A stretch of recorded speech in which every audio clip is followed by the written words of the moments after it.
Olá, eu sou o Marcos Valério XR, no dia 17 de maio de 2021, e em parte a pedidos e também por algumas insistências, eu vou tocar o mais brevemente possível nessa temática da Terra plana, do terraplanismo.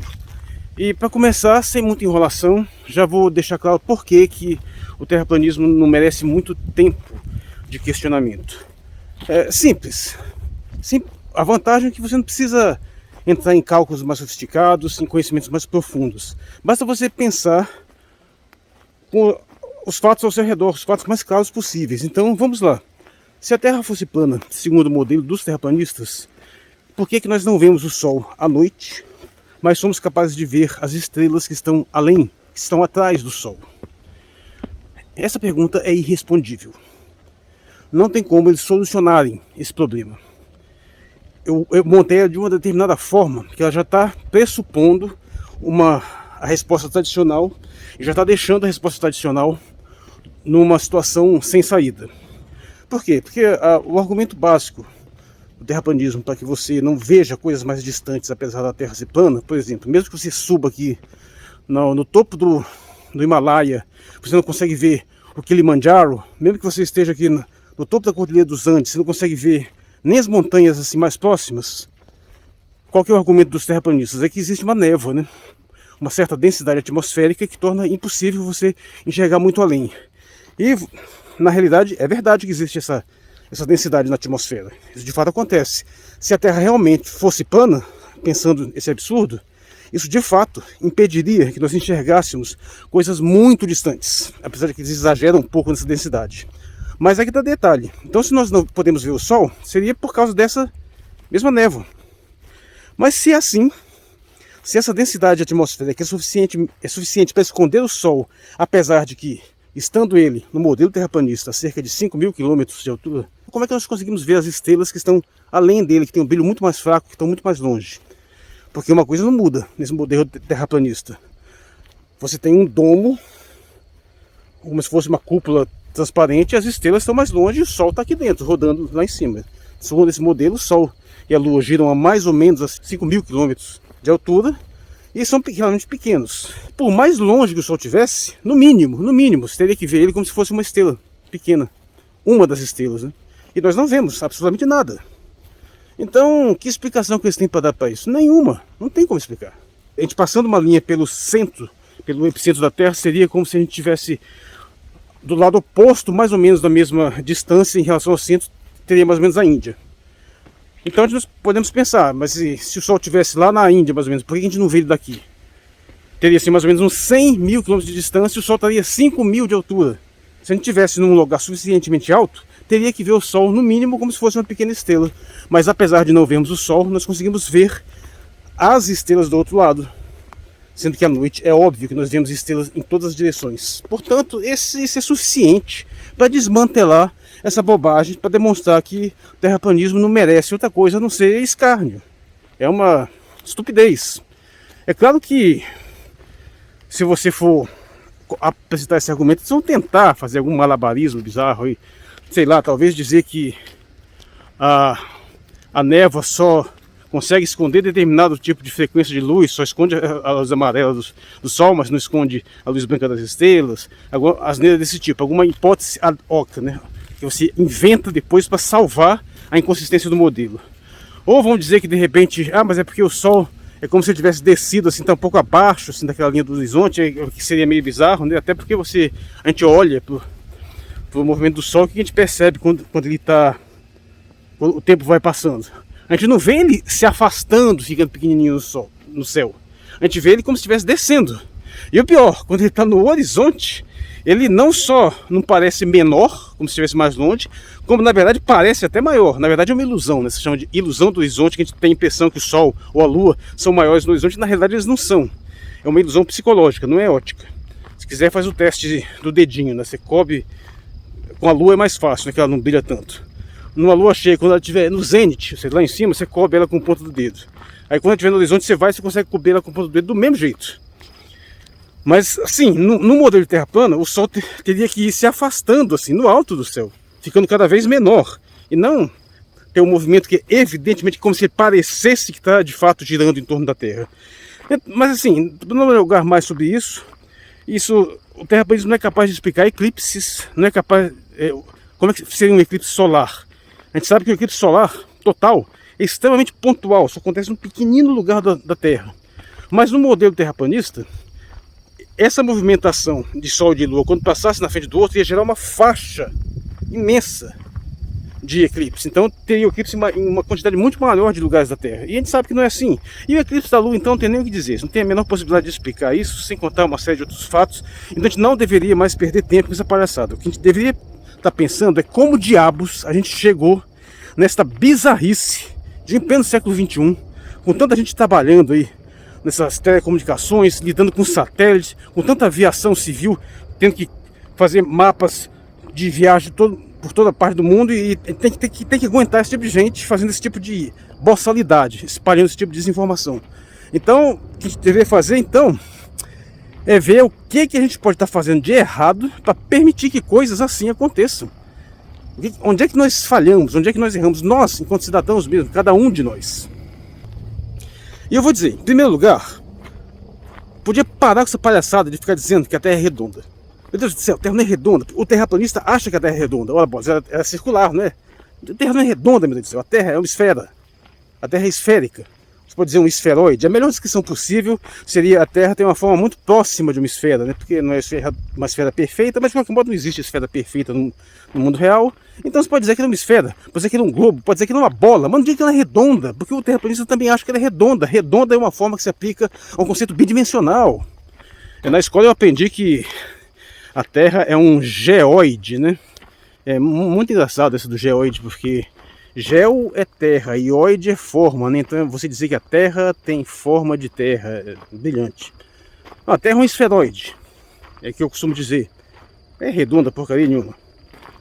Então tem que ter muito cuidado com essas bobagens que a gente diz, que reforçam certas tolices. Uma extremamente comum é aquela oposição falsa, que volta e meia está aparecendo na mídia, de dizer que não é o Sol que gira em torno da Terra, é a Terra que gira em torno do Sol. Essas coisas nunca se colocaram, nunca foi essa discussão. Quando Galileu teve aquele julgamento, não era isso que estava em ponto. O que estava em ponto é o seguinte: não é o Sol que gira em torno da Terra, e sim a Terra que gira em torno de si própria. É o giro da Terra em torno de si própria que causa o movimento aparente do Sol em torno da Terra. Você nunca contrapôs uma coisa contra a outra. Na realidade são estágios diferentes, né? A forma da Terra que é conhecida pelas pessoas intelectualizadas, pelos eruditos há milhares de anos, tem mais de 2.000 anos pelo menos na tradição ocidental, que toda e qualquer pessoa que tem o estudo desde a Idade Antiga sabe que a Terra tem um formato esférico. Agora, claro que estamos falando dos estudiosos, não estou falando do povo que na maior parte do tempo histórico era completamente analfabeto, não tinha nenhum acesso ao conhecimento. O povo podia pensar o que pensasse, mas os estudiosos, os teólogos medievais, os sábios gregos, a maioria deles sempre soube que a Terra era esférica, por questões de observação direta. Até porque o comércio dependia dessa percepção, a navegação dependia dessa percepção, o navegador sabe disso. Então nós temos que ter cuidado para não ficar repetindo bobagens, como se diz por aí. Quer ver uma coisa muito curiosa e bastante até constrangedora? Pode perguntar, muita gente por aí não vai saber responder a seguinte questão: vem cá, o Sol nasce no leste, onde é que nasce a Lua? Tem gente que demora a responder isso, tem gente que não vai conseguir nem responder isso. Você vê assim o grau de baixa dedicação que as pessoas dão a refletir sobre o universo à sua volta. Ora, boa, se a Terra está girando, nós temos esses astros fixos, com o movimento da Terra constante, a rotação da Terra constante, é óbvio que a Lua, tal qual o Sol, só pode nascer no leste. Mas tem gente que demora a responder isso. E olha só que curioso, a Lua, por outro lado, realmente gira em torno da Terra. Mas o movimento aparente da Lua em torno da gente não é causado pelo seu próprio movimento, e sim também pela rotação da Terra. Se a Terra parasse, né, ficasse fixa, sem rodar, a Lua demoraria 2 semanas para você ver a Lua nascer. Na verdade, se a Terra ficasse parada, a Lua nasceria no oeste. Você demoraria 2 semanas para você ver ela sair do oeste e descer do leste. porque a Lua faz um giro completo em torno da Terra em mais de 28 dias. E só que o movimento aparente dela também é causado pela rotação da Terra. Por isso que faz parecer que o Sol e a Lua são mais ou menos parecidos, têm mais ou menos o mesmo tamanho. E os dois girariam em torno da Terra.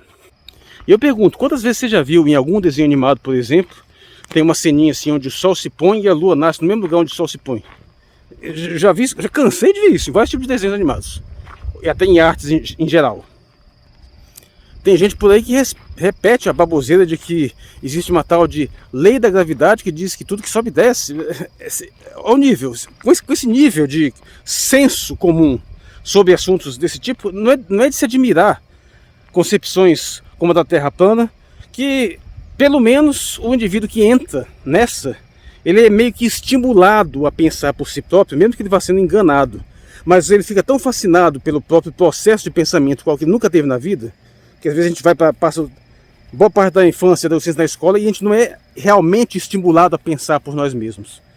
Mas quando alguém começa a ser estimulado a fazer raciocínios próprios, mesmo que sejam conduzidos, ela vai ficando tão fascinada com a habilidade de descobrir coisas com a razão em si, que ela começa a confundir o fascínio da razão com aquele conteúdo que ela está estudando. É mais ou menos como aquele religioso que só lê a Bíblia e ele acha que todas as virtudes, toda a maravilha da literatura só existe na Bíblia.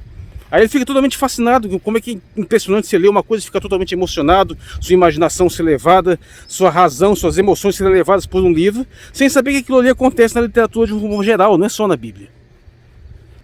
O que me leva ao ponto de que a questão do terraplanismo hoje é basicamente a questão do fundamentalismo cristão. A maioria esmagadora desses terraplanistas são pessoas que acreditam em descrições literais da Bíblia.